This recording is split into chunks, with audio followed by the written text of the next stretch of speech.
Hey guys, so for this monoprint technique that I'm doing, everybody can do it at home very easily. All you need is a plastic bag. A Ziploc bag is fine for something small. You can use a larger freezer gallon bag if you want to, or even saran wrap, or a piece of plexiglass or glass piece to do this. You can even tape it to a window if you wanted to. We are going to take a picture. Now this is one that I did for a linoleum cut. It has all of the bold lines on it already. And I'm going to lay the plastic bag over top of it. If you have some tape, it makes it a little easier if you tape it down so it doesn't slide around on you. And then you're going to take a marker. I'm just going to use a black one. Now your markers need to be water-based markers, not permanent. So Crayola markers, Mr. Sketch, any kind of cheapy markers you might have, even highlighters work. And you want to trace over your lines. Now some of the colors will show up pretty good, like this black one does. Sometimes you barely see the color as you're putting it onto the plastic, but it really is there and it'll show up when you do your print. A monoprint is a type of print that is mono, meaning one. We are creating one image and it cannot really be repeated. You're not going to get the same effect the second time you do it. And especially with this type of monoprint, you will only be able to print one.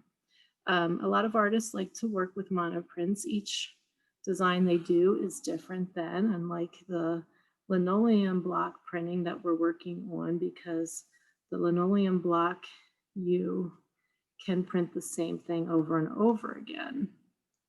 So I'm going to trace all of these lines. Now I could do multiple colors. I'm just choosing for this one to do all black outlines.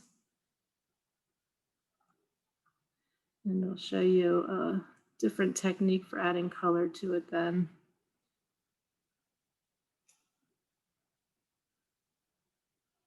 Hopefully at home you are enjoying your snow day and you have all of your linoleum block printing materials for those of you that are in class.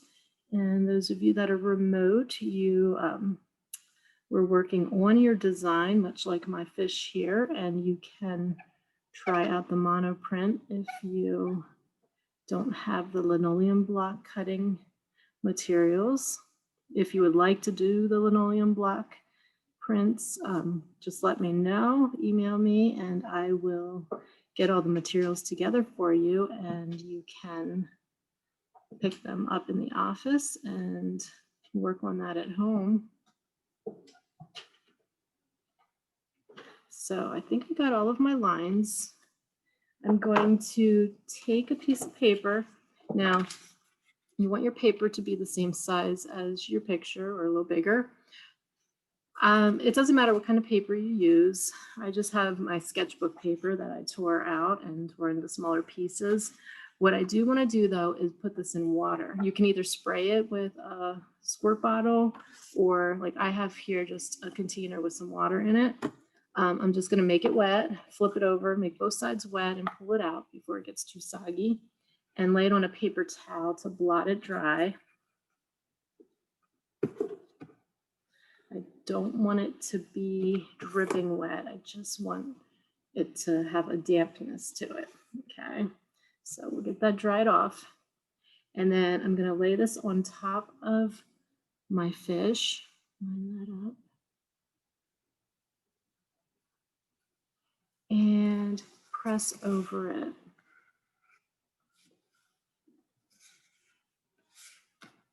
Now, the more water you have on your paper, the softer your lines are going to look.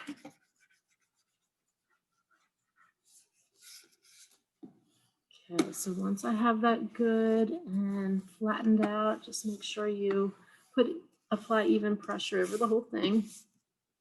And then we'll pull this up and you can see my little fish print that I have. Now, you can see that I had a little bit more water than I probably should have, and what happens if you do that, because then you end up having some of the watermarks on it. So if you don't want that to happen when you do it, make sure your paper is dry and you don't have any wet spots on it. Now I'm going to wipe this off and I'm going to redo this quickly, and just to show you, see how the second one goes. Now, technically, you know, you can make as many as you want, but because you are hand drawing them, they're not going to be the same. So they will still be considered a monoprint. Each one will be a little different. And this time I'm going to skip some of the details just so you can see how it comes out. A few of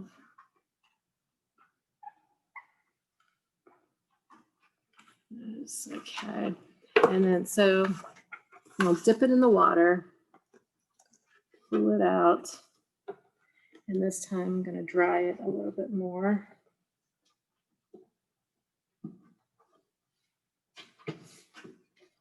Make sure there's no wet spots on it. If you make the paper wet beforehand, it'll probably still be damp enough for you to use. Okay, now we're going to try this one and see how that comes out. If I get a better print with this one. With printmaking, it's really trial and error. You're going to have some that come out good and some that maybe are not so good. When you do your linoleum printing, you will see that as well. So we will have some that are really not too great that you might want to just pitch, and they're just your practice ones, and the other ones will hopefully be really nice. So if I rub over that, I want to see, yes, this one came out so much better. So now you can see that's how it should come out compared to this first one. So that was way too wet. This one was just barely damp paper. I got all of the water off of it. Okay, so now say I wanted to add some more color to this. What I want to do is I want to color this in. Now, since I don't have, oh, I don't think that one works. Since I don't have a way to line these up exactly, I don't want to try to make anything that is going to need to stay within the line. So I'm going to just do some colors in the background. Get some pinks and some blues. And with these, you can't really see them too well. So they are going on. Trust me, they will be there. They just don't show up too great right now. We'll add a little bit of yellow.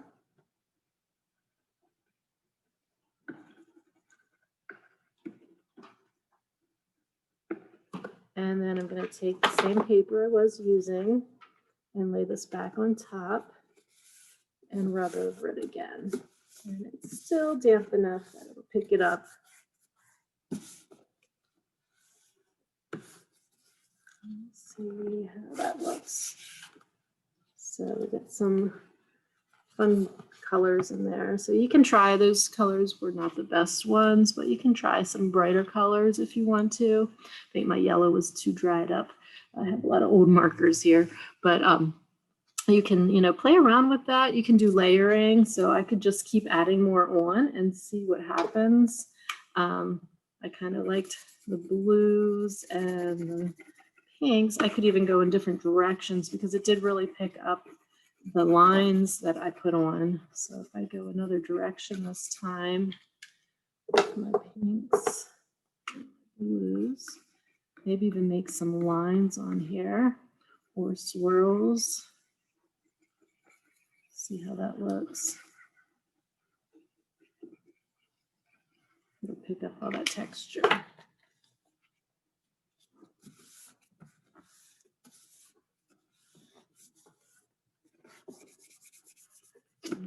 and we'll see if that worked.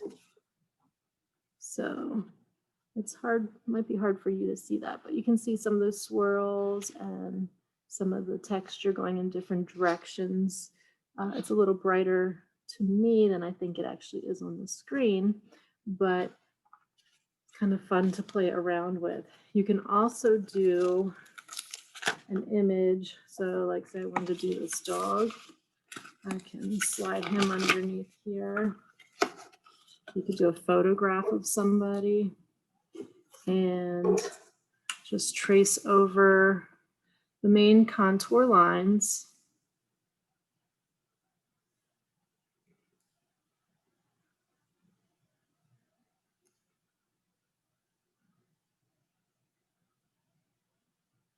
And the eyes.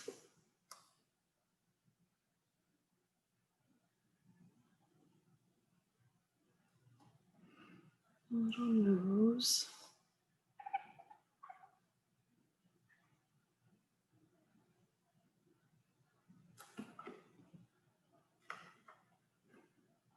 And just gonna get the basic lines here. Here.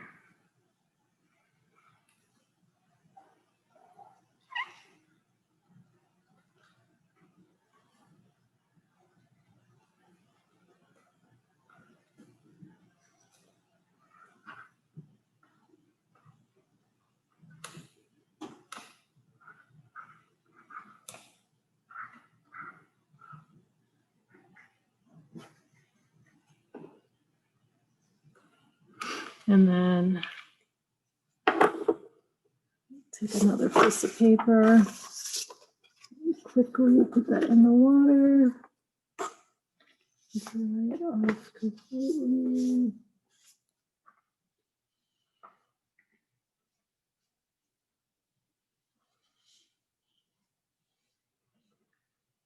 Okay, and see how that comes out.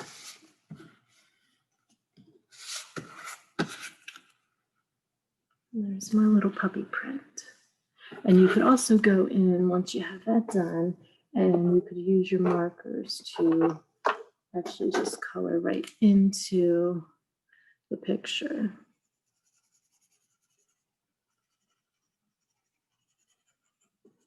If you want to fill in certain areas, gives you a little more control.